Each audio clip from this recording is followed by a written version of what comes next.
We have quite a few VIPs here with us. We thank you for this great turnout to hear Grant Yates, our city manager.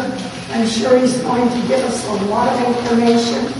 But I want to acknowledge George Kendall, who's new to the Water District. George.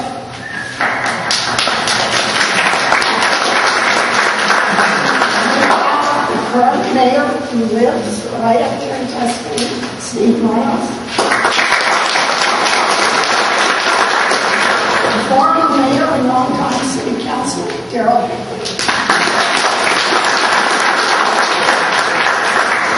We have a former candidate for Congress sitting with us as well, a new resident in our area, Tim Sheridan. And then I would like to introduce the longtime members of the committee. Donna, stand up.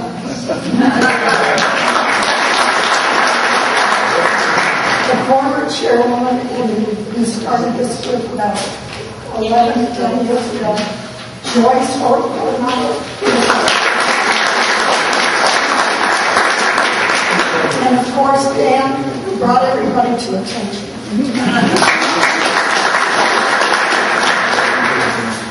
I hope everybody got a copy of the agenda because we're going to launch right into this.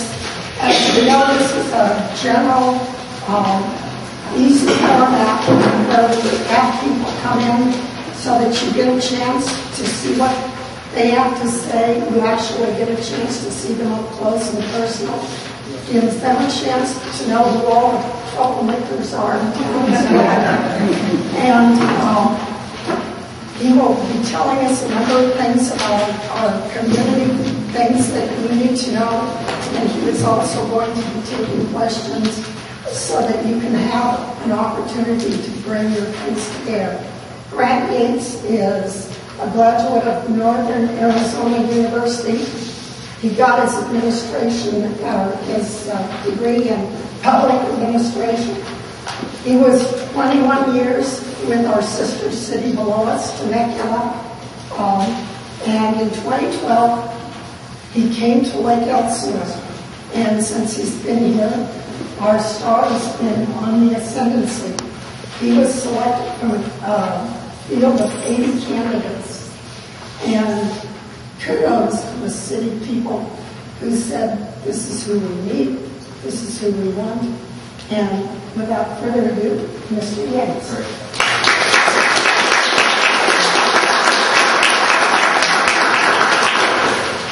Good evening, everyone. It's a real pleasure to be here tonight. It's quite a crowd. I'm going to basically walk through a little bit about myself, tell you a little bit about where the city is going. I was very impressed with what Mr. Baldwin did and having questions come to us early on, so that'll help kind of frame the discussion.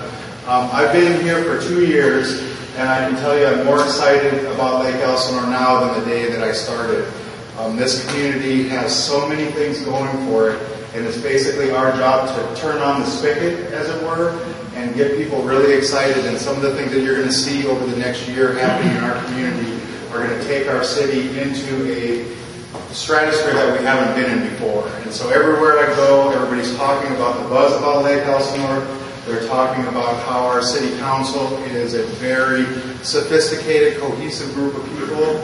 And I'll tell you, when I'm out talking to the development community and the investment community, the number one question that they ask us is, how are the elected officials and how is the community when it comes to stability? Are they excited about opportunities, or are they going to fight everything? Do we have a staff that can get the job done, or do we have to basically work our way through everything as a battle? And so I can tell you that we have climbed the mountain over the last couple of years, and I'm going to get into that in a little bit. But let me tell you a little bit about myself, because I think it's important that you get to know who I am. As you heard, I was in Temecula for about 21, 22 years. I was in Carlsbad. I started my career down along the coast in the city of Carlsbad. In both those cities, the time that I was there, they were in the fastest growing phase of their existence. And so Temecula is, just hit its 25th year anniversary, and I was there from 1990-91 all the way through. So I got to experience that roller coaster ride. And in the late 80s, I was in Carlsbad, and that city was a sleepy little village of 20,000 people. And I actually went to high school there, and I was, kind of the local kid did good. And I ended up working in the city for a number of years, and I was really enjoying that. And then Temecula came up, and the opportunity was there. I saw the opportunity in Temecula, much like I saw the opportunity here in Lake Elsinore when I first came here. And so we've spent the last couple of years, we've had to rebuild the organization. We've made a lot of changes at the staff level. We're actually out recruiting right now for planning commissioners. We've had a new public safety advisory commission. We've really tried to make sure that we are bringing people into the community who have a real heart for the city of Lake Elsinore. And so we have a saying that we kind of work through priorities in the city, and this is how we're making our decisions as we go forward. Our business decisions, our decisions about who we bring into the community, who we bring into the organization. When I say community, I mean more like the commission level. We want people that are really focused on making sure that the citizens of Lake Elsinore's needs are being taken care of. And that's first and foremost. The second thing we focus on is the organization, making sure that the city has the resources to carry out the work plan that the council sets for us. And then in third place, we basically talk about everybody else. That's the employees, that's the developers, that's the other agencies. And when you have all three of these competing interests going on, and that's kind of my world every day, trying to balance all of these interests, if you put the citizens' interest first, it oftentimes comes in the right place. And the business deals kind of work their way out. And I think that's where we're headed over the next few years. I'm really excited about that. The developers that we're working with are really understanding that this city council has a high level of expectation, and what that means is that they're going to make sure that the infrastructure is in and that the citizens aren't shortchanged as we go through the process. And that's something that is always a balance, but I know when you drive around here and you go to other communities, sometimes it was a little bit out of balance. And so I just wanted to let everybody know that. Tonight, I got a list. There were 10 items. My staff gave me a whole list of things, and so I'm going to try to hit as many of the highlights as I can. But this is very informal, very interactive. As you heard, we have our mayor here, and we have our former mayor and Councilmember Hickman here. So this is just very free-flowing as we get into the question and answer period. I was here a year ago speaking, and we had our police chief here. And I understand our police chief is coming back later on in the year. And I think that that's a really good thing because we need to have those relationships very solid. And our police chief, Lenny Hollingsworth, is one of the best that I've worked with. And I think you will really enjoy having a relationship with him and his team. He unfortunately had a commitment tonight, otherwise he would have been here with you. But we're really proud of where we're going with the police services too. For those of you that don't know, our property crime and our crime against our violent crimes went down 21 and 23% last year respectively. And so those are significant numbers. And what that means is we have a community that's very involved, and we have a business community that wants change, and we basically have a citizenry that'll stand up and help us get to where we need to go. And so at City Hall, we're very interested in what you have to say. I'll leave my card. Basically, we have people, if you let us know, what your needs are, we'll do our best to help you get the answers. Right now, we have a staff of about 65 people, and that includes all the maintenance people, and about a third of those are people in the field or more. So we don't have that many folks for all the areas that we have going on. And so if it takes a day or so to get back to you, my commitment is that we will get back to you. And if you don't get an answer right away, let me know. So with that little starting point, I'm going to go into these top 10 items here. I feel like a David Letterman list here. Obviously, roads. That is the number one area. What I'm going to do is I'm going to talk about projects, and then I'm going to talk about what we're doing to maintain what we have, because that's one of the things that cities are always chasing is making sure that the roads are maintained. And as every city went through the incredible Great Recession, our city got hit harder than most. And so one of the first things that goes is you really look at the maintenance dollars. And so we kind of got behind the curve a little bit on making sure that we can maintain our roads and our pavement. And so I'm pleased to report that at the end of probably in about 4 months, we'll complete phase 2 of our pavement management program. And that means that we have either slurry or we're going to be rebuilding 25% of the city's roads, 20 to 25% in one 12-month period. And again, for me, it's an economic decision, because if you don't pay for the roads now, if you let the maintenance build up, the costs multiply 5-10 times. So if you catch the roads earlier, and make sure that they're properly maintained. So it was a good investment on our part, and we issued about $7 million in bonds to be able to go ahead with our phase 2 of our project, which is to rebuild a number of streets. So we'll be doing that, going out to bid here in the next month or so. And so that's what we're trying to do on the maintenance side. And then every year as we go forward, you'll see us stay on top of that schedule. And we have a program basically to make sure that the roads don't fall in too far disrepair. So I just wanted to get that out. I know everybody's really interested in the roads. Where are we going to build? I know the frustration up here in Tuscany Hills. I understand the one way in, one way out. I know there have been some incidents over the years where the road gets shut down and how that fits. And so what we did do in the back of the room, and some of you may have it, this issue came up. We started talking about it in detail about a year ago, and we did put together a flyer and kind of give you what the plan is in case there's an emergency. We also have a map that we included, and one of the opportunities that we have in Lake Elsinore is that we have a lot of undeveloped land, and we have a lot of developers that want to come in. And what we're trying to do is we're trying to get all these developers together and figure out ways where they can get what they need out of the project, but we also get what we need. And so what that means is they may have to put in roads first. We may make them do things a little bit different than they've done in the past. And so for this area, one of the things that we're looking at is the North Tuscany, off of Estrada, back to Greenwell. There's a connection there that we're working with the property owners and the developers on that. In fact, we had a meeting last week. Daryl was in that meeting, and we had 6 or 7 developers. And what we're trying to do is figure out how to create a financing mechanism that allows them to move their projects forward. And so we have some ideas on that, and the good news is that the property values are moving up a little bit, and that allows our finance team the ability to go in and figure out creative ways to create those funding mechanisms where the developers can actually move the project forward.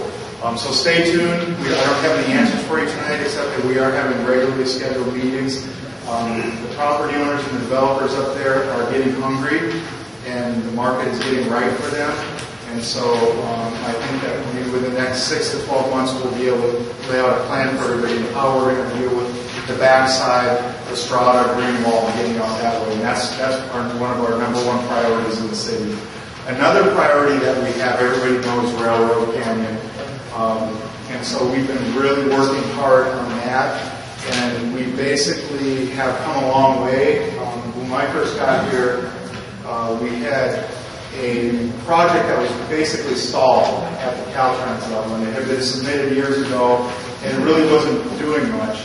And so we brought in an aggressive individual, Matias Ngari, who was helping us, and she is an engineer who had worked in the city of Corona for a number of years, and she was in the private sector. We brought her in to help kickstart these projects, and if you've ever met Mati or ever been in a meeting with her, she knows how to kickstart things. And so she went up to Caltrans and she got all the team together. And what we did is we reinvigorated that project. And I'm not going to go into a lot of details. There's 5 incredibly laborious steps that go into building, getting a project approved that is a freeway project. And so what we're looking at is there's 3 alternatives to Diamond Interchange. And what had happened years ago, and the way the project is being developed, is we're tying Franklin, the Franklin Bridge, and Diamond, and a new off-ramp at Franklin. That's the whole project. Okay, so we're tying both together, and really that's what has to happen to make it successful here. And the other thing that we have to do is we have to tie Franklin all the way to Main Street, and we need to have that on both sides. So we basically have a collector-distributor system coming from Main Street all the way down to Diamond with Franklin in between. And so the three alternatives that we're studying for, really we're breaking it up. Phase 1 will be Diamond, and then Phase 2 will be Franklin. So on Phase 1, there's 3 alternatives that we're looking at. 2 of them include hook ramps and traditional designs. The third one is an interesting story, and that one you may have heard something about roundabouts. And it's an interesting how this whole thing developed. We had Federal Highway Administration from Washington, D.C. contact us and say, Lake Elsinore, you have one of the most complicated interchanges and intersections in the whole country. There are 5 intersections, right, within a half a mile, 3/4 of a mile, 5, and you have on and off ramps. And they basically said, you know, this is one of the more complicated things we've ever seen. We think that you guys would be a great candidate for a European roundabout system. And I didn't sleep for a month. I didn't know what to do. Are you kidding me? I didn't know what to do or say about that. And so it literally took me a month. I wake up in the middle of the night, Susie looked at my wife, what are you doing? I got these things going on. And so we started talking about it, and we started bringing in some experts, and we started looking at it. And you need to understand that we have a whole world against this when this thing started. Caltrans in California, there's very few roundabouts. I hate them. Okay? And our Riverside County Transportation Commission, the engineers up there hated them. My engineers were hating them. Okay? Everybody's like, how is this going to work? And then we said, well, let's see what the feds are talking about. So we started we started listening, and we started deciding, well, maybe this could work because, again, it's a two-pronged approach. You got Franklin, and you've got Diamond, okay, and those are connected. And the plan is the whole circulation element has to work together. And so we started looking at the costs, and as it stands right now, before we did that, there are only 3 or 4 experts in the whole world that are good enough to handle a project like this, and we actually contracted with one of those experts. And so we're still in the studying phase. The City Council all the questions haven't been answered. I was at a meeting in Caltrans a couple of weeks ago, and Caltrans is going wild, and the state of California is going wild. And so, I have no idea where this is going. There are still 3 alternatives. My bosses are going to get a presentation on February the 24th, and it'll be at the council down on Main Street in the Cultural Center. It'll be on TV. Auti's going to come with the team. Scott Ritchie is the engineer who's going to come and make a presentation. And it's another step in the decision-making process. No decisions are made. Again, we still have 3 alternatives. And the 3 alternatives are the 2 hook ramps, and then we have the roundabouts. And so what will happen is that we'll have another presentation. We're going to get some modeling. We'll be able to see how it works. Then the council will make a decision about where we go. Probably not this meeting. It'll probably be a little bit later. And what we have to factor in the reality of where we are from a financial perspective.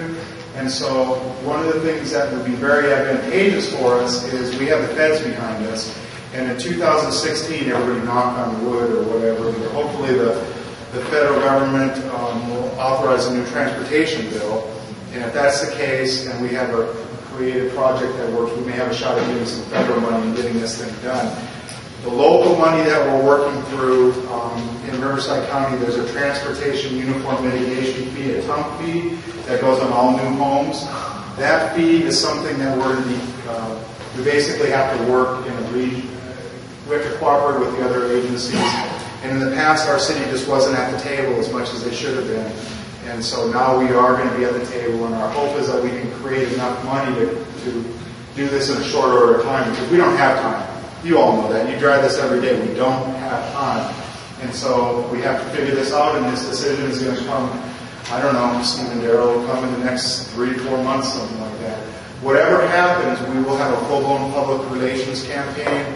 We'll come out and do community briefings. We'll have meetings. We'll have websites. We'll answer all your questions, and we'll be very accessible in that process. So that's a big deal.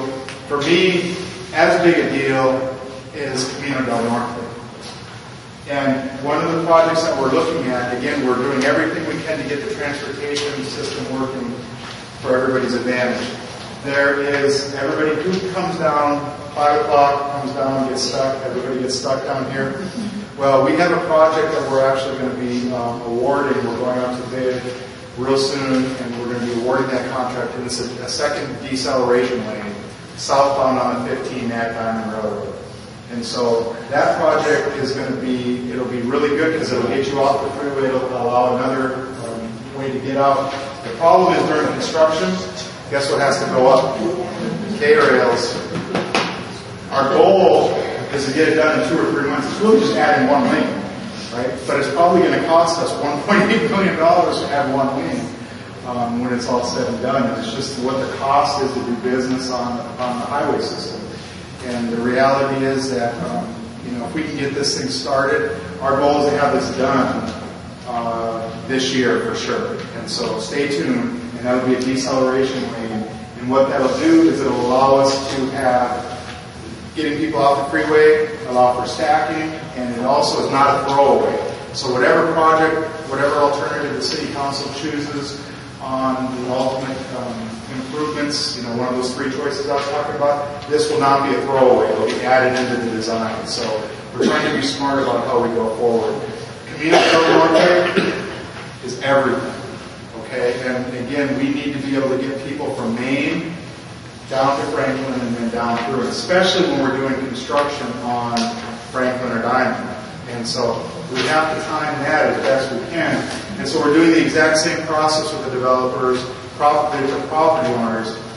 We're getting them in a room, we're locking them in, we're throwing bread under the door, and I'm not letting them out until we come up with a deal. We'll get bread and water, and that's it. But the bottom line is that we, there are some new financing programs out there that we're working through. We brought in a world-class finance team. Our finance team is the best in the business, and so we have people on this team that are doing 70 and 80% of the business in the whole state, are issuing bonds for all agencies, 70, 80%. I mean, these are smart people, and they're going to be the ones that are going to help lead us down the path. And so I'm really excited about where we're headed with that. We basically have done, just on Main Street, we've done some work in the downtown area. We've got other road projects that are coming in our CIP. To give you an example of our capital improvement budget, so again, cities have 2 budgets. We have an operating budget that pays for the police and the fire and everybody on the staff. That's the operating budget. That's about $35 million annually. And then we have our capital budget. And we just had our capital, we had our mid-year budget presentation to the council January 24th. And our capital budget went from $25 million to $50 million. And when we get closer, when we get all these interchanges in, because again, we have 5 interchanges, we really haven't done much with those 5 interchanges. You're going to see that budget grow because I need to have these targets out there. I need to have a staff and a team that understands if it's $100 million to do the central interchange, you're going to see that in the budget. And it's going to be unfunded, and it's a way for us to go get it done. And that's how you have to kind of plan ahead and get the projects laid out. And so we're going to be very aggressive on that part of things. And so we're just really excited. On Tuesday night, our finance team went out and did something that was pretty amazing. I've never seen anything like this. But they refinanced every single community facility district bond that developers had in the whole city because we took advantage of the market. So you know what we did? We issued about $120 million in bonds, give or take. And out of that $120 million, because of the interest savings, without really extending the life, without really doing much with the rate method, we were able to take $20 million out of it. $20 million out of the $120 million. With that $20 million, property owners are getting their taxes lowered in a number of instances. In 2 instances, we got enough money out to not only lower taxes for those folks that are in those areas, but build projects that were promised to them by the developers years and years ago. So we're actually going to do, that Rosetta Canyon Park, we're going to do about a $6 to $7 million project. We took that out of the financing, and we're going to be able to build 5 baseball fields and a football field, and we're going to finish that park. And we're going to do the same thing on Serenity on the other side of town. So we're trying to be smart about it, and it all comes out of the philosophy of putting citizens first. And I think that that's the part that is really exciting for me because you're going to see the community go from here up to here, and then we're going to start taking off. So let me check my trusty notes here. My team gave me some information here on.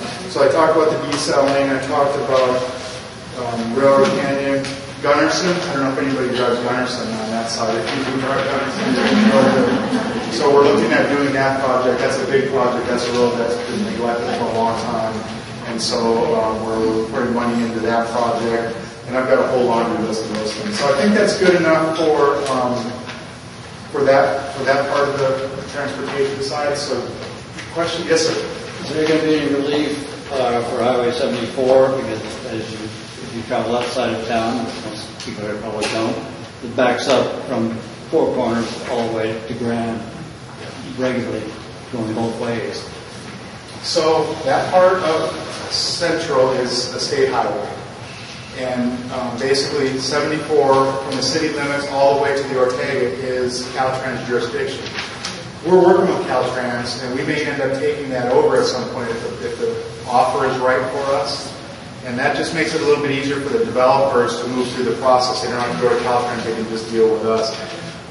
And so that's one thing that I wanted to say. The second thing that I wanted to say is that the Central, the city has done some improvements to the Central Avenue. The bridge underneath was widened, and we basically have a project that's ongoing right now. In fact, one of my bosses asked for a presentation about that next Tuesday night, so we'll give an update after we do the Diamond Franklin. We're going to give an update on where we are with Central. And so Central is a little bit longer of a project, but one of the things that we're looking at is we're looking at partnering with developers that are coming in and having them help us. And so, there are some big commercial uses up there. Walmart has submitted an application. We might be able to work with Walmart and have them fund the next phase of some of it and pay for it, and then they get a credit back. So there's a lot of things that we're trying to do to get that going. It is a problem, and the way that road is at that intersection is a real problem. One of the things that we are doing, and we're very proud of the relationship that we're building with Caltrans, because they gave us a $1.5 million grant to basically do a safety improvement. You know where the flood control project crosses? Right? And there's accidents there, and there's a lot of bad things going on. So Caltrans actually is in the process right now of widening the road and putting an intersection in there that'll help make it safe. And so that's the kind of stuff that we have to make sure we're smart about working with Caltrans, and before they turn over the road to us, we have to make sure that there's a little bit of money there so we can maintain the road, and then we can do what we need to do with it. But that is absolutely a priority for us, at least the interchange part. The other parts, as we go, we have to make sure that it all is connected. So let me, I can come back to transportation a little bit, but I got 10 things here that you want me to talk about. So let me go to the next one. The next one is one that I'm really proud of, and a lot of folks here wanted to talk about blight and how that relates to homelessness and other issues. Let me tackle the blight part of it first. Our city is 126 years old. 126, 127 coming up. Wow. And so we have those areas of town that have been neglected, and we basically went through a very rough economic time. And so a lot of those things came together. And what we did is we started working with our code enforcement. We started working, we brought on an attorney who is a specialist in helping these kinds of projects work their way through. We created a nuisance abatement board where we have 3 members of 3 citizens that basically will listen to complaints about blight in the area. And we have actually put 20 different projects through that system, and we have actually demolished a bunch of those projects. We turned them over to court receivers. We work with the property owners. We have nothing but cooperation at the end. And the reason for that is the property owners know that we're serious. And so it's one thing to have code enforcement go out, here's a ticket, here's a ticket, here's a ticket. But it's another thing when a court-appointed receiver knocks on their door and says, oh, Mr. Smith, Mrs. Smith, you have this property and your neighbors the roof's falling down and you have to do something about it. And if you don't do anything about it, then thank you very much, you can move because the court's taking the house. And then what happens is everybody, they get in line and they do it. So we have 40 different structures in pipeline right now in addition to the ones that we've done. And again, we're very humane about it. We're not, I'm not We're not pushing people out. We want to work with them. We will allow them time. We'll help them if we can with any resources. This community is great because there's a lot of clean extreme. There's a lot of church groups that want to come in. There's a lot of service clubs. We've connected different service clubs with these folks. They've done paint jobs. They've helped with their roofs. They've done whatever it takes. And again, everything looks better. So we've really been working in that area. The next question was homeless. And I know there's a number of homeless camps in the city and in the county area, and I have spent a lot of time in my career working through these issues, and it's really a multi-step approach. First of all, the county has a whole, the Department of Social Services, DPSS, has a whole homeless program administration group, and so we basically will go off if we identify an area. First thing that happens is a lot of times the property owners don't even know this is happening. And the property owners are absentee. They don't know that people have moved into their area or there's camping in their area. So code enforcement works with the property owner. Property owner, then we work with the property owner and we say, okay, they want them off their property because it's a liability. We work with county DPSS, we work with the police department, we work with social services. We have a pathway project here in Lake Elsinore where all the churches come together. And then we go off and we pay a visit to the folks there and we help them as much as we can. A lot of the veterans, we have Veterans Affairs with us. And we try to get people where they need to be. The bottom line is that it's not an easy process because what will happen is they'll move across the street. Or they'll go to another place, or they'll go under another, and we're just engaged in the process. And there was a very large 20-year camp, the Grove, on the other side of the lake that some of you may be familiar with. This is 20 years. They had elected a mayor. Huge, just, and overseas owners, and the owners didn't care. And basically the county, started doing the same thing we were doing. And they ended up going in and moving those folks on. And then a lot of those folks came into our area. Once a year, there's a homeless count that's put on by DPSS. And President George Bush, a long time ago, basically gave everybody 10 years to end homelessness in America. Well, the recession hit and all kinds of things happened, and there were some really good programs, and then it all kind of fell apart. Well, part of that, every year we, cities, county, do a survey. This year we had 62? 62. The year before we had 150, something like that. And again, we go out and count. We have a huge team of people, and we're trying to help these folks. And I know it's a challenge, right? Because nobody wants to see it. Nobody wants to. There's a big camp over by Costco right now. They moved. I know, but the story is they were by the church. The property owner there. We got a hold of the property owner. They were like, we don't want that. So they moved in next door. Guess what? There are a lot of trees there. Couldn't see them. So guess what? The property owner ring. Hey, did you know? No, we didn't know. Well, maybe you can help us. Oh, we'll cut the trees in. Trees, thin it out, right? Social services goes in. We help. We move. We basically got, we got the Veterans Affairs. We had a team, and so that's how we're approaching it. It's as humane as we can be. Bless you. We are working with the county as much as we can, and we know we have a responsibility to help people as much as we can. We don't have those resources at City Hall. That's not what our goal, that's not what our main mission is. But we have a great faith-based community here. We have hope. We have all these groups, and they know what they're doing. And so we can make these connections and help it. And so it's been pretty successful so far. So that's item number 2 on my list here.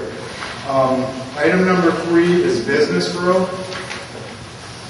Steve and I and Natasha Johnson are part of our economic development subcommittee. And Steve and Natasha got on board at the same time. We all came on at the same time.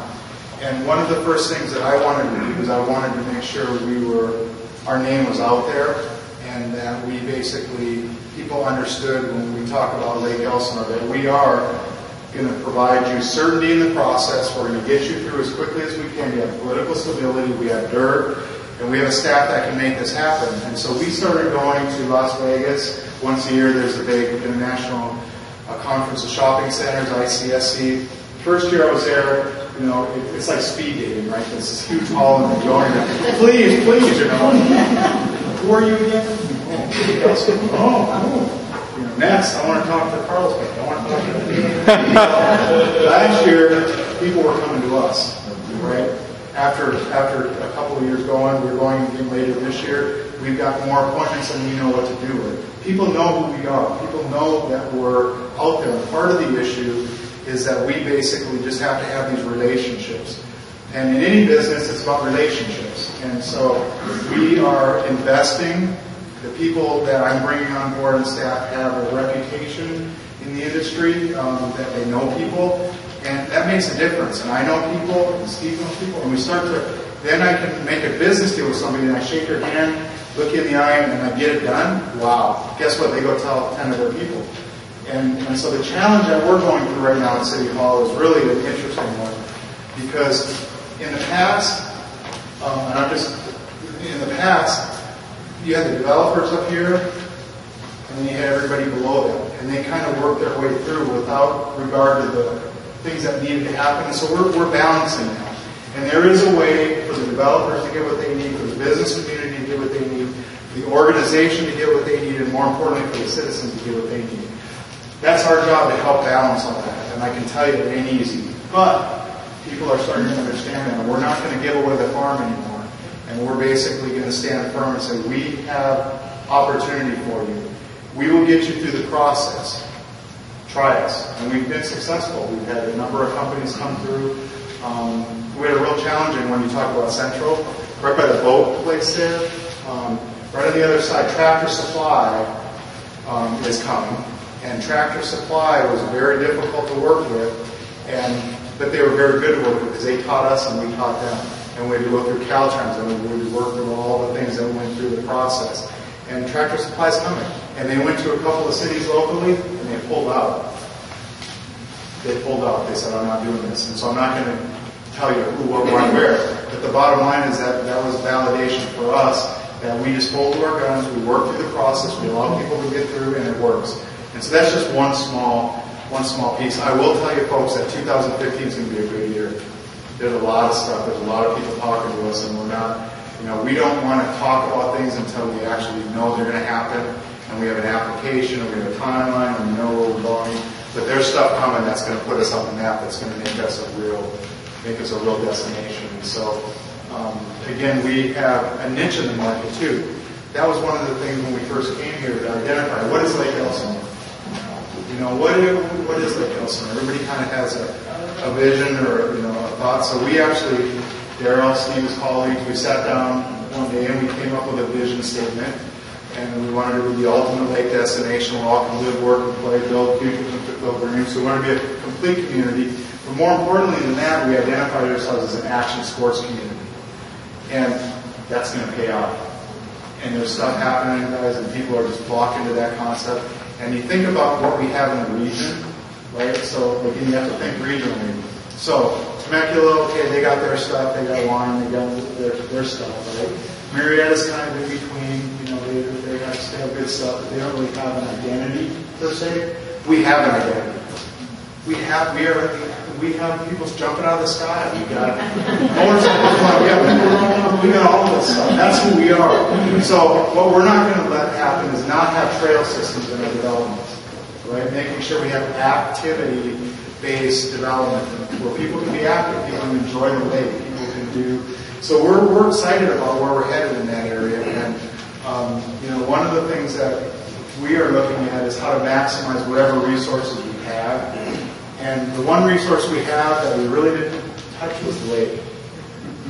We just kind of let it happen.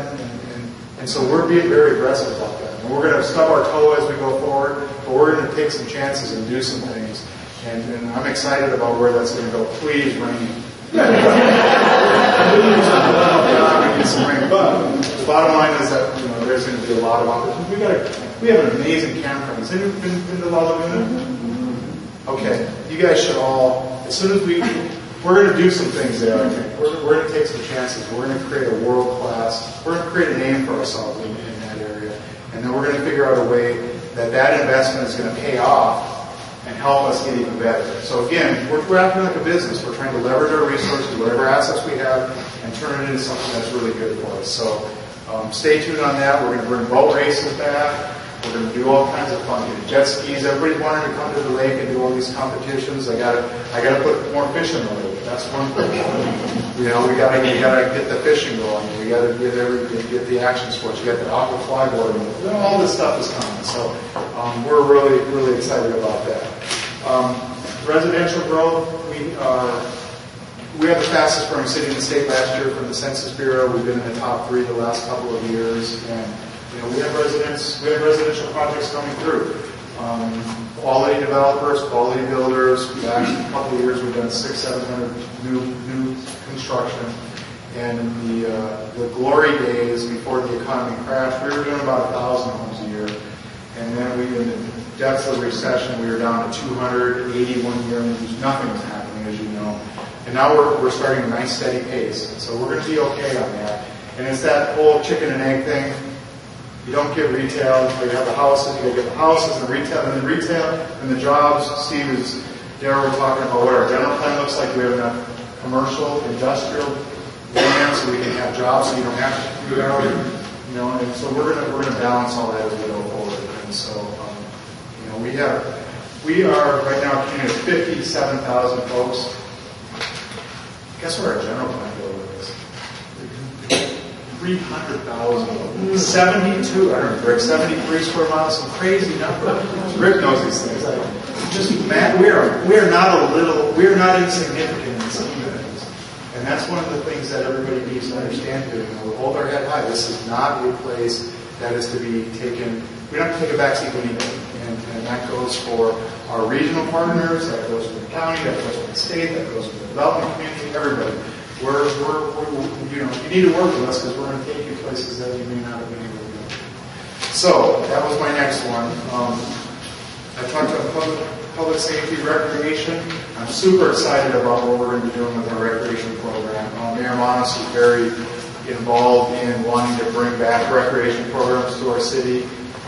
We kind of fell off we haven't done anything for a long time in that area. We have some really good leagues with kids and things, but we don't have, you know, the adult activities yet. We don't have the programs, the middle school stuff. There's a lot of programs that we have, so we're rebuilding our team in the recreation area, and we're going to be able to provide some of those resources for the next couple of years. We're excited about it. I think you have a meeting actually about flag football, so anybody who's young, you can still do that. If you want to get an adult flag football season over there. So again, recreation is going to be, it's everything, because it makes it a complete community. And, you know, I grew up playing sports, and, you know, what do you do on a Friday night? You go play court softball, and you go and have pizza beer. We don't do that. You got to do that. That's part of it. Let's see here. What else do you want to hear about? We have really for us, our focus is on getting projects done. And so when I came to the organization, we had one engineer, right? Rick knows there was one guy who was an engineer. We had a couple of other contracts, and now we got 2. So we have a bunch of contracts too. So we're going to actually reinvest in making sure that we get projects through. We're bringing in consultants, and again, I'm not a very patient man, and I don't, you know, for me, it's not business as usual. And my staff knows if they're not running to keep up with me, I don't want them, and they won't last. And that's not a bad thing. It's just, my wife says it's an ADD thing, but that's another story. But we have a short amount of time to get things done. And if we do it right over the next couple of years, we are going to be a force here. And so the stars are lining up for us, and I feel really good about it. So there's a bunch of other questions and stuff, and I don't want to put my glasses on, so I think I'll just open it up for questions if that's okay.